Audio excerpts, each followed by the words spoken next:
नमस्कार। तृतीय वर्ष समाजशास्त्र प्रश्नपत्र द्वितीय सामाजिक मानवशास्त्र के अंतर्गत आज हम देखेंगे परिवार की उत्पत्ति के सिद्धांत। पिछला जो वीडियो था उसके अंतर्गत हमने उद्विकासवादी जो सिद्धांत था परिवार उसकी चर्चा की थी। आज हम अन्य सिद्धांतों की चर्चा यहाँ पर करेंगे। ध्यान रखिएगा, विवाह एवं परिवार की उत्पत्ति के सिद्धांत एक ही हैं। आपसे चाहे विवाह के पूछे जाए चाहे परिवार की उत्पत्ति के सिद्धांतों के बारे में कहा जाए, सिद्धांत दोनों में एक ही रहेंगे। आज हम देखेंगे इस सिद्धांतों के अंतर्गत शास्त्रीय सिद्धांत, एक विवाह का सिद्धांत और मूलर-लियर का सिद्धांत। सबसे पहले देखें शास्त्रीय सिद्धांत। शास्त्रीय सिद्धांत के प्रतिपादक जो हैं वह अरस्तु और प्लेटो। ग्रीक, यहूदी और रोमन परिवारों के आधार पर आपने परिवार के आदिम स्वरूप को पितृसत्तात्मक माना था। 1861 में सर हेनरी मैन ने इस सिद्धांत को आगे बढ़ाया और इसका विस्तृत स्वरूप हमारे सामने प्रस्तुत किया। उनके अनुसार प्रारंभ में परिवार पितृसत्तात्मक, पितृवंशीय और पितृस्थानीय हुआ करते थे। आर्थिक दशाओं में और स्त्रियों की स्थिति में परिवर्तन से परिवार के स्वरूप में परिवर्तन हुआ और वे मातृसत्तात्मक होने लगे। आर्थिक दशाओं में क्या परिवर्तन आया? कृषि का युग प्रारंभ हुआ तो कृषि के अंतर्गत महिलाएं कार्य करने लगी। उससे महिलाओं की जो स्थिति थी उसमें परिवर्तन आया। उनको जन्मते ही मार देने की जो प्रथा अब तक थी वह परिवर्तित हुई। तो कार्य करने के कारण स्त्रियों की मृत्यु जब बंद हो गई तो स्त्रियों की संख्या बढ़ी और कार्य कर रही थी तो एक आर्थिक इकाई के रूप में अब वो मानी जाने लगी। तो धीरे धीरे परिवार के अंतर्गत जो स्त्रियां थी उनका स्थान महत्वपूर्ण होने लगा। तब परिवार जो थे वह पितृसत्तात्मक से मातृसत्तात्मक परिवर्तन हो गए। जब सामाजिक व्यवस्था के अंतर्गत पुनः परिवर्तन हुआ तो परिवार पुनः पितृसत्तात्मक हो गए। तो उन्हीं पितृसत्तात्मक परिवार को आज हम देखते हैं। भारत के अंतर्गत देखें तो ज़्यादातर समाजों के अंतर्गत पितृसत्तात्मक परिवार हमें देखने को मिलता है। मातृसत्तात्मक परिवार भी भारत के अंतर्गत कुछ जनजातियों में हैं, लेकिन पितृसत्तात्मक की संख्या ज़्यादा है। दूसरा देखें एक विवाह का सिद्धांत। ये जो एक विवाह का सिद्धांत है इसका प्रतिपादन वेस्टरमार्क ने किया था और उनकी पुस्तक का नाम है the history of human marriage. 2 भागों में यह पुस्तक है और इस पुस्तक के अंतर्गत वेस्टरमार्क एक विवाह का सिद्धांत प्रस्तुत करते हैं। इसके समर्थक रहे हैं जुकरमैन और मैलिनोवस्की। वेस्टरमार्क ने अपना यह सिद्धांत जो था वह यौन साम्यवाद के सिद्धांत की आलोचना के साथ प्रस्तुत किया था। उनका मानना था कि समाज में ऐसी अवस्था कभी नहीं रही होगी जब स्त्री और पुरुष के मध्य यौन संबंध स्थापित करने की निर्बाध स्वतंत्रता रहो। अर्थात कोई भी पुरुष, जब यौन साम्यवाद की हम बात करते हैं तो हम कहते हैं कि कोई भी पुरुष किसी भी स्त्री के साथ संबंध बनाने के लिए स्वतंत्र था। तो वेस्टरमार्क कहते हैं कि ऐसी स्थिति किसी समाज में स्थायी रूप से रही हो ऐसा देखने को नहीं मिलता है। अपवाद स्वरूप यह चीज़ हो सकती है लेकिन व्यवस्था के रूप में इस चीज़ को हम नहीं देखते हैं। तो उन्होंने उस सिद्धांत की आलोचना की और अपने सिद्धांत को प्रस्तुत किया। वेस्टरमार्क के अनुसार जब पुरुष संपत्ति की भांति स्त्री पर एकाधिकार करने में सफल हुआ तो वह एक विवाह प्रथा विकसित हुई जिससे परिवार नामक संस्था का उदय हुआ। डार्विन भी परिवार का जन्म पुरुष के आधिपत्य और ईर्ष्या की भावना को कारण मानते हैं।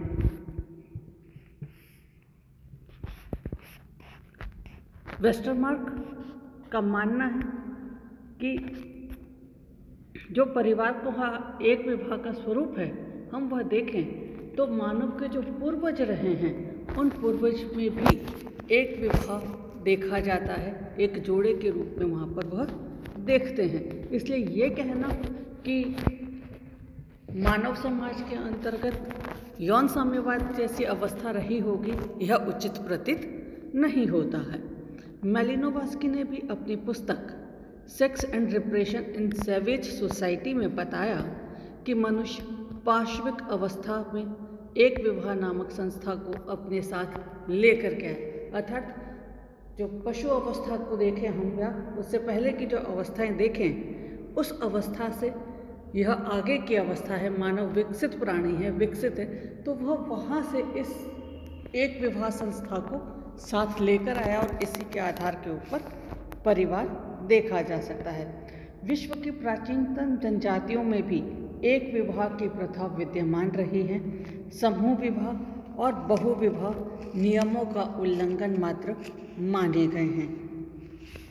ये जो समूह विवाह है या बहुविवाह की प्रथा, ये नियमों का उल्लंघन है। स्थायी रूप से या सामाजिक रूप से सभी समय यह व्यवस्था उन समाजों में रही है, ऐसा वह स्वीकार नहीं कर पाते हैं। आलोचना इस सिद्धांत की गई है तो हम कहते हैं कि यह सिद्धांत पूर्णतः स्वीकार नहीं किया जा सकता, क्योंकि सभी स्थानों पर परिवार की उत्पत्ति एक विवाह के कारण हुई यह नहीं कह सकते, क्योंकि अभी भी हम कुछ जगह पर बहुपति परिवार और बहुपत्नी परिवारों को देखते हैं, तो हम ये नहीं मान सकते कि एक विवाह ही परिवार का प्रारंभिक स्वरूप था, है और रहेगा। भविष्य की बात हम कह सकते हैं कि हाँ, वर्तमान की बात हम कहें तो हम कह सकते हैं कि हाँ, वर्तमान समय में एक विवाह का स्वरूप विद्यमान है, बहुविवाह के ऊपर कानूनन रोक लगी हुई है और यह हमें नियमों को तोड़ने में जो कुछ हैं उसके अंतर्गत दिखाई देती है। सामान्यतः हमें बहुविवाह यहाँ पर या समूह विवाह यहाँ पर देखने को नहीं मिलते हैं। फिर भी हम कहते हैं कि यह जो सिद्धांत है यह सत्यता के कुछ निकट है। मजूमदार कहते हैं वेस्टरमार्क का सिद्धांत जीवित है, इसलिए नहीं कि वह बिल्कुल सच है, बल्कि इसलिए कि वह परिवार की गतिशील धारणा पर आधारित सिद्धांत है, इसीलिए वह आज तक जीवित रह चुका है। तो दो सिद्धांत देख लिए, शास्त्रीय सिद्धांत और एक विवाह का सिद्धांत। नेक्स्ट सिद्धांत है मूलर लियर का सिद्धांत। और जो मूलर लियर हैं इन्होंने इस सिद्धांत को प्रतिपादित किया था, इसलिए हम इसे मूलर लियर का सिद्धांत कहकर संबोधित करते हैं। मूलर लियर ने परिवार के विकास को 3 भागों में विभक्त किया है और उन 3 भागों को पुनः 3 उपकालों के अंतर्गत विभक्त किया है। अब ये 3 काल कौन कौन से हैं, पहले उनको देखें। उनका कहना है एक गोत्र काल है, दूसरा परिवार काल है और तीसरा व्यक्तिगत काल है। और ये तीनों काल जो हैं ये 3 उपभागों में विभक्त हैं, जिनको प्रारंभिक काल, मध्यकाल और उत्तर काल कहा जाता है।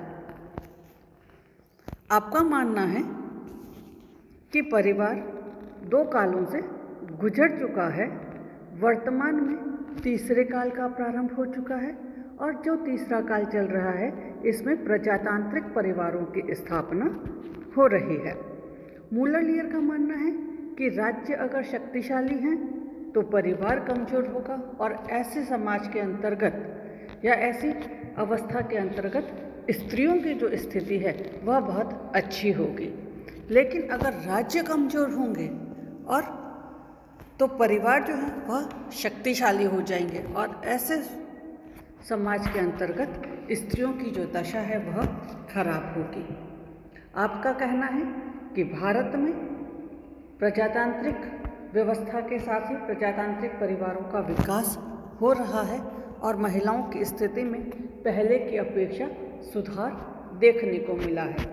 बर्ट्रैंड रसल जो हैं उन्होंने जापान का उदाहरण देकर के अपनी बात को और स्पष्ट करने का प्रयास किया कि जापान के अंतर्गत जैसे जैसे राज्य शक्तिशाली होने लगे हैं, महिलाओं की स्थिति में बहुत अधिक सुधार वहाँ पर देखने को मिलता है। तो ये जो 3 सिद्धांत हैं इनको हमने आज देखा है। नेक्स्ट वीडियो के अंतर्गत हम यौन साम्यवाद का सिद्धांत और मातृसत्तात्मक सिद्धांत, परिवार की उत्पत्ति से संबंधित इन 2 सिद्धांतों की चर्चा हम जो नेक्स्ट वीडियो आएगा उसके अंतर्गत करेंगे। धन्यवाद।